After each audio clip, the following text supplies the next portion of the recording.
Apa kabarnya kalian hari ini?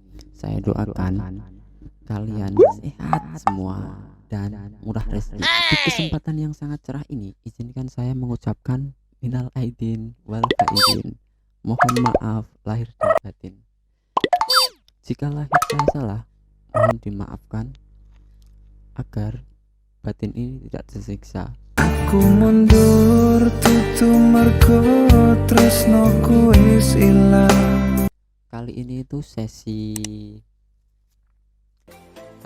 itu merupakan sesi lanjutan dari materi kemarin yang seharusnya video ini itu saya sambung video yang kemarin, cuma editingnya itu biasa guys, dari mulai kameramen, dari mulai mengerjakan soal, dari mulai editing, dari mulai publish, ya single factor guys, belum ada yang menjadi partner editing atau partner untuk membuat video ini gitu. Jadi mohon maaf potong-potong gitu.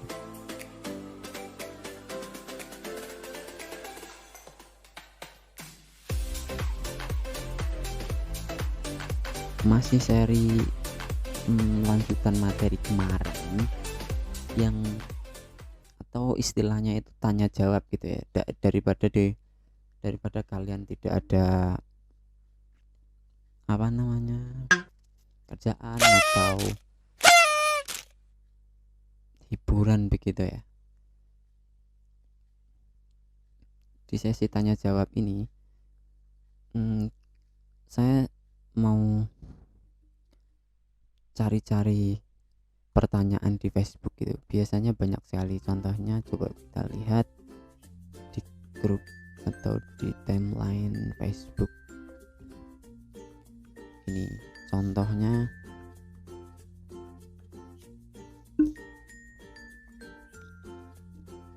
ini dari Vika, minta saran channel YouTube tentang materi menentukan keruncingan kurva dong, tapi kira-kira penjelasannya mudah dipahami.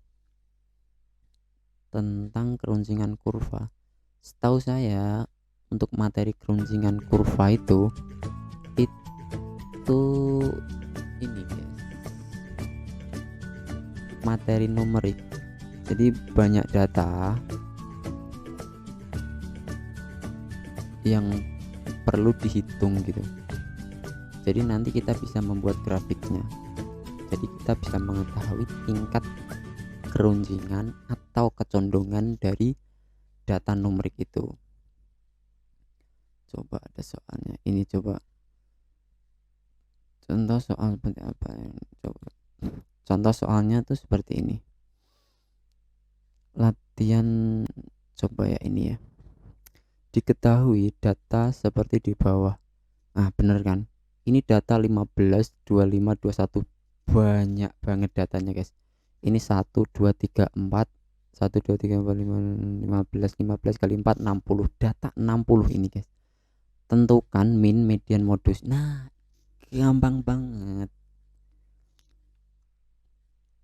Tentukan min. Min itu merupakan rata-rata dari seluruh data itu, kalian jumlahkan, kamu bagi dengan jumlah data. Jumlah datanya kan 60, kamu bagi. Nah, min kamu bagi 60 semuanya. Ya enggak tak kerjain langsung di sini, soalnya ini dihitung. Ini 15 ditambah 25 tambah 21 tambah 21 dan seterusnya sampai ini 15. Kalian jumlah, kamu bagi 60, nanti ketemu minnya. Terus median itu nilai tengah setelah 60 data ini kamu urutkan. Misal data terendah 15, Nah, kamu tulis dulu 15, nanti 16, 17, 18 dan sampai 60. Kamu cari nilai tengahnya. Lah itu namanya median. Terus ini soal modus. Nah, modus itu nilai data yang 15 sampai ini yang paling banyak keluar. Misal 15 itu ada 5 angka, 16 ada 10 angka. Lah ternyata 16 ini paling banyak, 10 angka sendiri. Nah itu modus. Kuartil, nilai kuartil nilai kuartil ini, nilai kuartil ini ada kuartil 1, kuartil atas, kuartil tengah, dan kuartil bawah, kuartil 3, dan seterusnya. Terus P20, P50, P80, P20 itu artinya kalian disuruh mencari persentil ke. Kalau P20 berarti persentil ke 20. Kalau P50 persentil 50, P80 persentil ke 80, dan seterusnya seperti ini. Oke. Terus koefisien kemiringan. Nah, sudah saya singgung tadi. Koefisien kemiringan, koefisien keruncingan itu mengenai data numerik. Jadi kalau langsung kayak langsung otodidak begini kita mengerjakan itu ya enggak bisa langsung selesai gitu. Enaknya itu pakai Excel gitu. Tinggal jumlahin semua terus dibuat grafik, nanti ketemu kemiringannya. Misal 15 ada berapa frekuensi, ada 4, 16 ada 7, 17 ada 4. Nah itu nanti dibuat tabel, setelah itu kita plot menjadi grafik, nanti ketemu kemiringannya seperti itu guys. Kemiringan juga, dan ini juga data numerik. Gampang. Oke lanjut.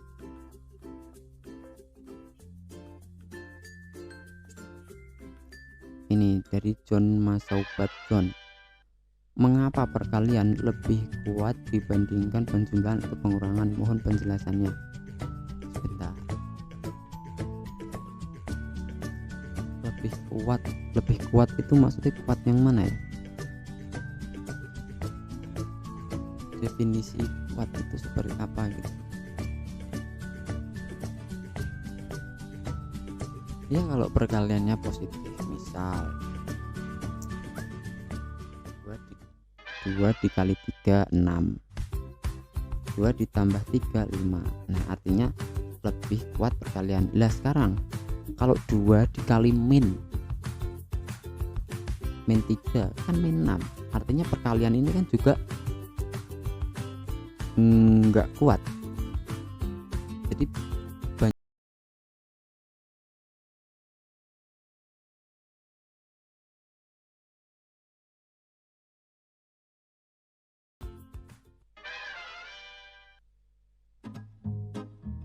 ini, assalamualaikum teman-teman, saya cuman mau tanya aja, kenapa ya sebagian orang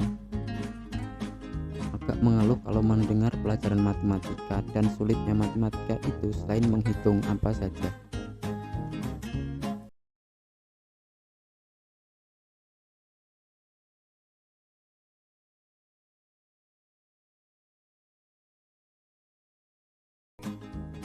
Ya gimana ya teman-teman, cuma mau tanya kenapa ya sebagian orang agak mengeluh kalau mendengar pelajaran matematika. Gini loh guys, sebenarnya kalau tentang ngeluh nggak mengeluh itu relatif, tergantung orangnya. contoh beberapa murid saya yang antara A dengan B gitu. Ternyata kalau dia mudah memahami sebuah materi atau pelajaran, mudah memahami, itu justru dia nggak banyak mengeluh. Nah, sebaliknya jika dia sulit mempelajari, sulit memahami, apalagi tidak dapat bimbingan kayak les atau bertanya sama teman, itu justru mereka itu banyak mengeluh. Kak, aku kesulitan ya bagian ini ya. Tapi justru kalau mereka bisa, itu mereka happy gitu. Matematika itu seru guys. Matematika, fisika itu seru-serunya di mana? Saat kalian itu merasakan mumet sekali begitu saat mendapatkan soal, dan saat itu juga kalian bisa menyelesaikan soalnya, itu di hati kita itu merasa ada kepuasan gitu, kepuasan batin gitu. Ih, ternyata ketemu ya, ternyata aku bisa ya. Nah gitu loh, seru guys. Enggak ini enggak membosankan. Matematika, fisika, kimia yang berhubungan sama teknik-teknik begitu, seru, mantap matematika.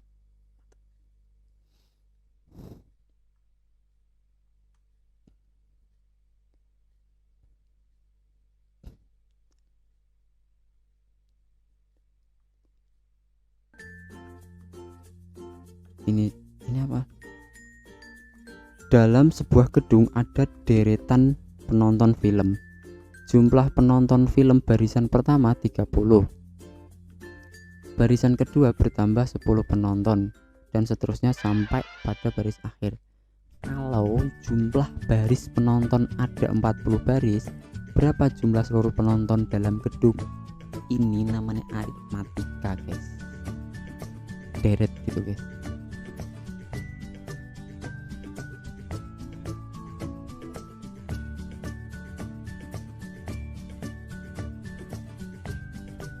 Ya betul. Udah ini aritmatika yang pakai SN sama dengan N per 2 dalam kurung. Nah ini rumusnya.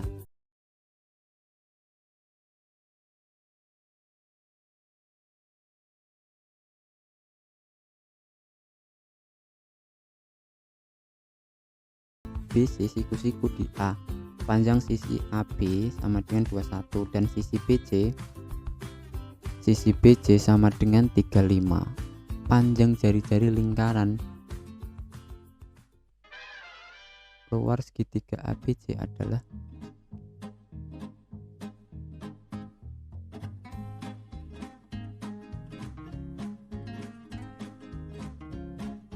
segitiga ABC itu siku-siku di A, panjang sisi AB 21, sisi panjang jari-jari lingkaran ini tinggal kuadratin guys. 35 kuadrat dikurangi 21 kuadrat, nanti ketemu sisi B. Setelah itu kita masukkan rumus L, luas tengah kali alas kali tinggi, ketemu. Oke, gampang ya.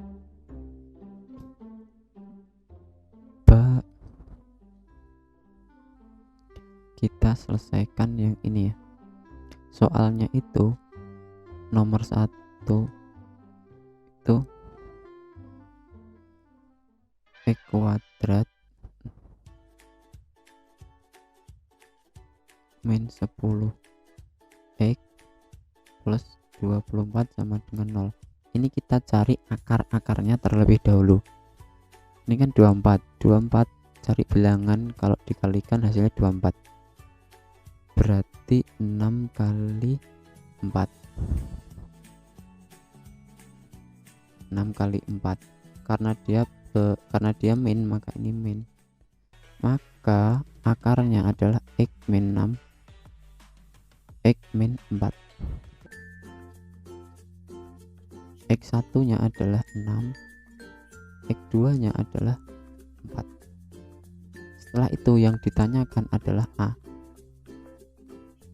10x1 ditambah 5x2. 10 dikali x1 berapa? 6 ditambah 5 kali x2 berapa? 4. Berarti 60 ditambah 20, 80. Dan seterusnya, tinggal masukkan nilai x1 dan x2.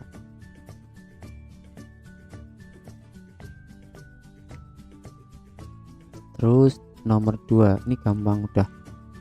Nomor 2, tentukan persamaan kuadrat jika diketahui akar-akar persamaan kuadrat tersebut ialah Nah, akarnya itu x1 nya itu 5, x2 nya itu 2, positif semua kan, berarti kita masuk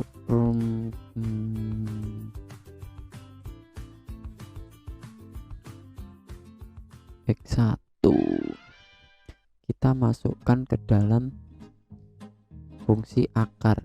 Karena dia positif maka min x1 min 5 dalam kurung x2 min 2. Persamaannya tinggal mengalihkan, ini kali ini kali ini, ini kali ini kali ini. Berarti x kuadrat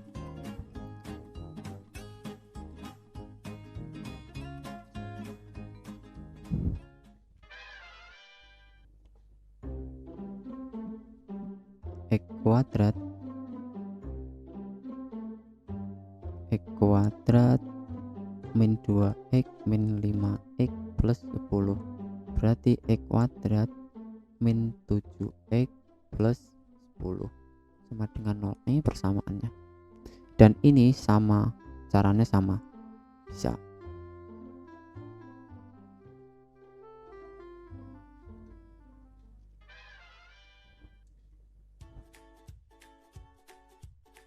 Tentukan jenis persamaan kuadrat di bawah berdasarkan nilai diskriminannya.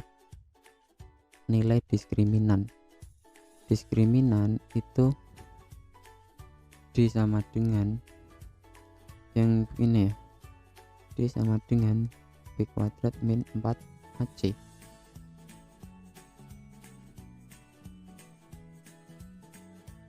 Contohnya ini ya, ini D besar min rumusnya sama dengan B kuadrat min 4AC. Lah B itu nilai yang ini, karena dia min maka dia min 6 kuadrat min 4. Nah itu 1, C nya itu 2.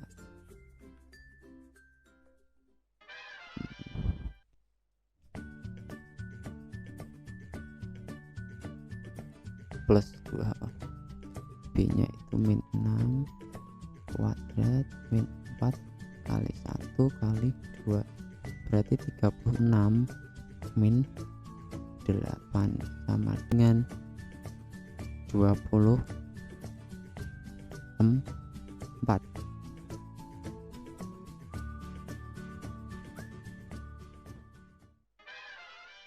Diskriminannya oke, sama.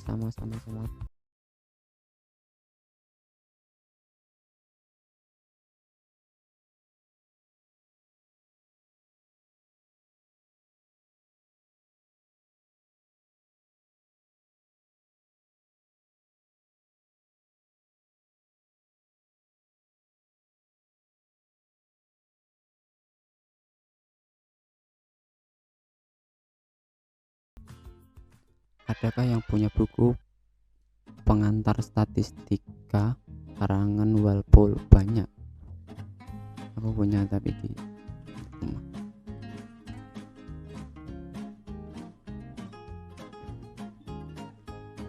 Tolong bantuin isi nomor 1 sampai 5. Mantap guys, diketahui segitiga ABC dengan panjang sisi terpendeknya 3 dan tingginya itu 4, hitung panjang hipotenusanya. Panjang hipotenusa itu merupakan istilah dari panjang sisi miring di segitiga siku-siku. Kalau terpendek 3, tingginya itu berarti hipotenusanya sama dengan 3 kuadrat ditambah 4 kuadrat sama dengan 9 ditambah 16, 25. Akar dari 25, 5.